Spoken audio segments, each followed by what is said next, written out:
Right.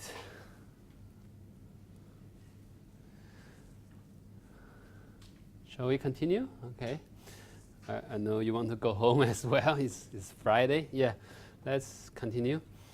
So this article, you have a hard copy, but you can also download it from the Schoology site if you log in. So I'll tell you later. Okay, just now we'll talk about corpus exploration at lexical level. Now we look at corpus exploration at syntactical level, okay? Grammar, okay? So the query 2 is about pro-job in Chinese. As we know, many people say Chinese is a pro-job language. We tend to drop the pronoun a lot in Chinese when we speak. But in English, we seem to use the pronoun all the time in every sentence, okay? You can't drop it that easily, okay? So let's try to explore. So how frequent is the pronoun you and they, okay, dropped in the English-Chinese parallel corpus? In what situations, okay? And how does pro-drop occur in Chinese?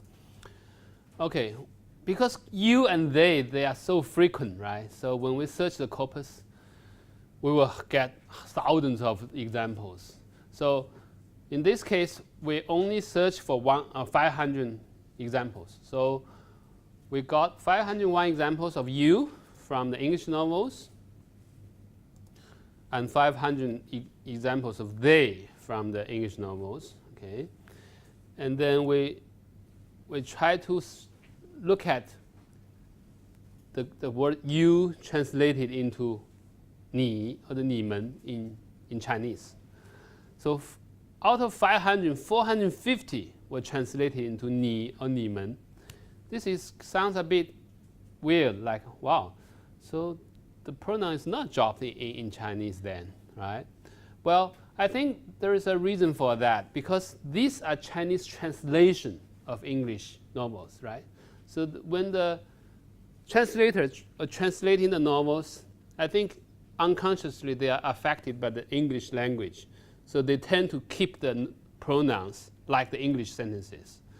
Even if you speak in natural Chinese way, maybe you don't need those pronouns, but when you translate, you forgot about it and you add them. So there may be a lot more.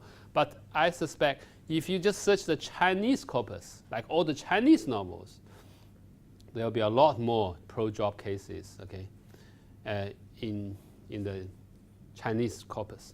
But anyway, let's look at the English corpus. So we see, how can you be so tiresome? 你怎么这样讨厌? Okay, just translate into 你 or 你们. But there are 51, okay, you not translated into Chinese. Okay, for example, nonsense, how can you talk so? 胡扯，这是哪儿的话? Okay, you disappeared. Okay, it's not 你怎么能这样说? 但是we don't say like that. We say 这是哪儿的话? Okay, this expression is very Chinese, isn't it? Okay, 这是哪儿的话?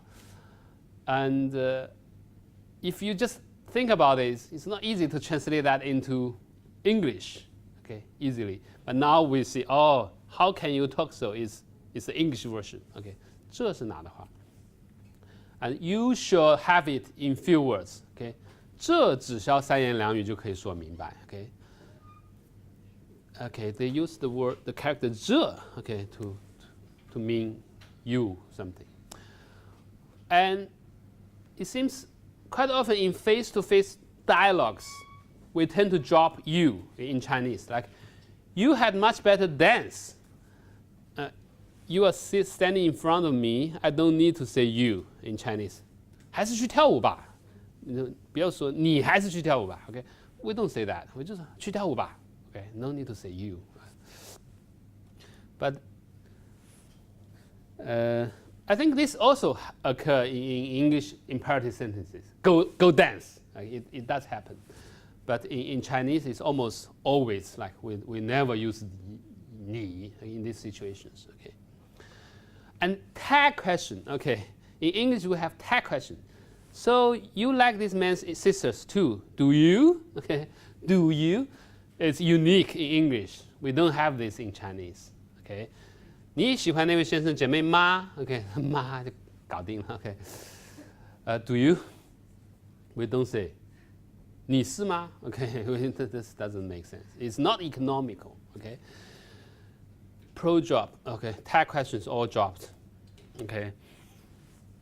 And then subordinate clause. OK. It's interesting. If you look at the subordinate clause, but they are very pleasing women when you converse with them. OK.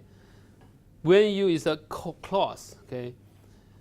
跟他们攀谈起来，就觉得他们也都是些讨人喜欢的女人。OK.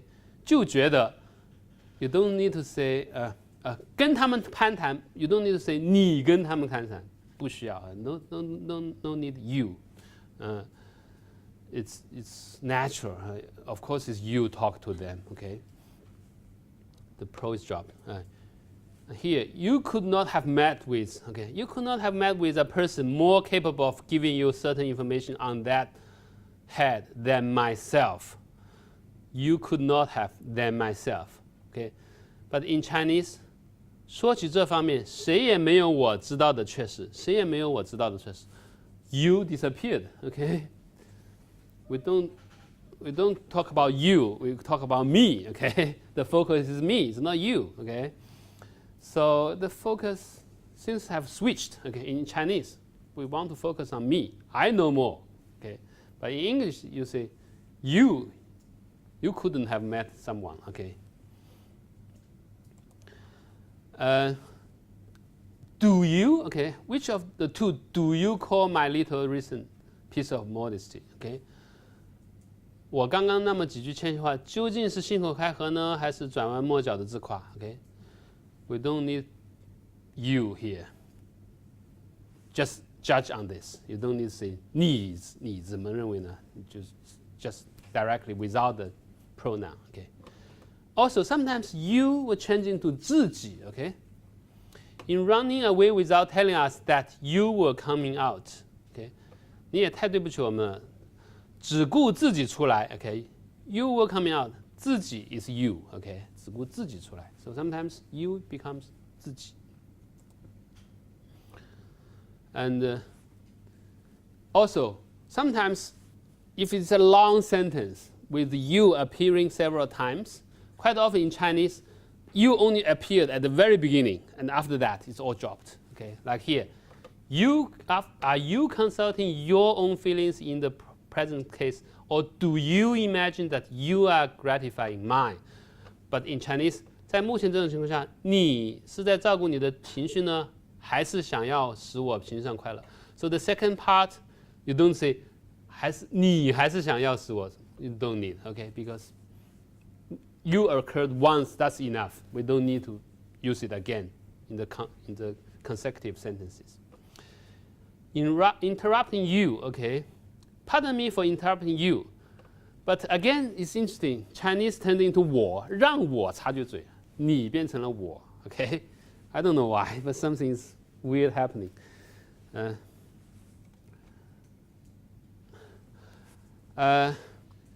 Okay, they, okay, 156 out of 501, they are translated into 他们, okay, they, male, okay, 他们. And 261 are into female, 他们, okay, they. No difference, but it's female, okay, male and female. So a lot of them are translated. One is translated into 他们, okay, not human, okay. And 28 are translated into other terms, okay. 朋友们，三姐妹，那双眼睛，我的心，一家人 okay, meaning they. Okay, sometimes we want to actually write out what are they, okay, make it clearer in Chinese. Okay. But then there are 55 out of 500 not translated into, okay, 他们或者他们 etc. For example, meet, okay. When they next met, he looked at her only to criticize. 第二次见面的时候，他也不过用吹毛求疵的眼光去看待她。OK， 见面的时候 ，of course they would meet. We don't need to say 他们见面的时候 ，because 他